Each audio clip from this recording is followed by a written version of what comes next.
जय श्री कृष्ण। राधे राधे। भक्ति bliss channel में आप सभी का फिर से हार्दिक स्वागत है, जहां हम आपके लिए लेकर आते हैं पूजा पाठ, धर्म कर्म, व्रत त्योहारों से जुड़ी जानकारियां, कथा एवं कहानियां। तो आइए आज हम आपको सुनाने वाले हैं चैत्र अमावस्या की व्रत कथा। हिंदू पंचांग के अनुसार चैत्र अमावस्या चैत्र माह की अमावस्या को कहते हैं। ये दिन स्नान, दान और अन्य धार्मिक कार्य के लिए शुभ होता है। इस दिन पूर्वजों की पूजा का विधान है। मान्यता है चैत्र अमावस्या का व्रत करने से पितरों को मोक्ष की प्राप्ति हो जाती है। इतना ही नहीं, इस व्रत के प्रभाव से व्यक्ति के जीवन के कई कष्ट दूर हो जाते हैं। आइए अब जानते हैं चैत्र मास की अमावस्या की पावन कथा। पौराणिक कथा के अनुसार किसी नगर में एक राजा रहता था। राजा की रानी बहुत ही धार्मिक विचारों की थी। राजमहल के ठीक सामने साहूकार की एक हवेली थी। रानी और उस साहूकार की पत्नी की घनिष्ठ मित्रता थी।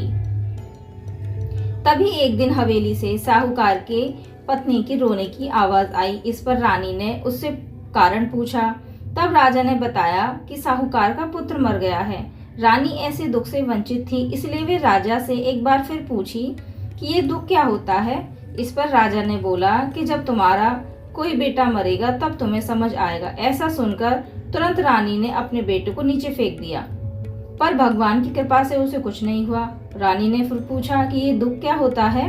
तब राजा ने रानी को जवाब देते हुए कहा कि जब पड़ोसी राज में युद्ध होगा और मैं उस युद्ध में अकेला जाऊंगा, इसके बाद जब तुम मेरे मरने का समाचार सुनोगे तब तुम्हें पता चलेगा।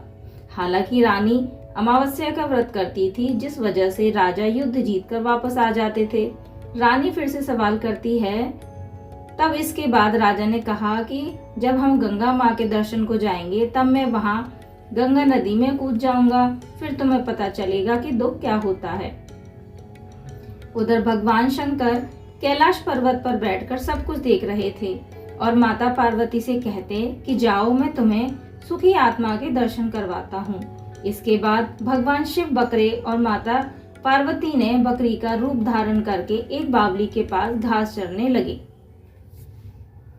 रानी ने उस बावली को देखकर कहा कि हम यहीं विश्राम करेंगे। इस दौरान रानी ने महादेव और माता पार्वती की सारी बातें सुन ली, जिसमें महादेव और माता पार्वती आपस में बातें कर रहे होते हैं कि रानी ने अमावस्या का व्रत किया है, इसलिए उसे इस जन्म में कोई दुख नहीं मिलेगा। सारी बातें सुनकर रानी को सब कुछ समझ आ गया। फिर उसने राजा को सब कुछ बताया। ऐसा माना जाता है कि अमावस्या व्रत करने से इंसान के सभी कष्ट दूर हो जाते हैं। तो यह थी अमावस्या व्रत पर सुनी जाने वाली पावन व्रत कथा। यदि आप अमावस्या का व्रत रहते हैं या नहीं भी रहते हैं, यदि आपको यह कथा सुनने का अवसर मिले तो कृपया करके ये कथा ज़रूर सुनें और अपने फैमिली फ्रेंड्स के साथ ज़रूर शेयर करें। यदि ये कथा आपको पसंद आई हो तो लाइक शेयर करना ना भूलें और हमारे चैनल को सब्सक्राइब करना ना भूलें। मैं मिलती हूँ आपको अगली वीडियो में, तब तक के लिए राधे राधे।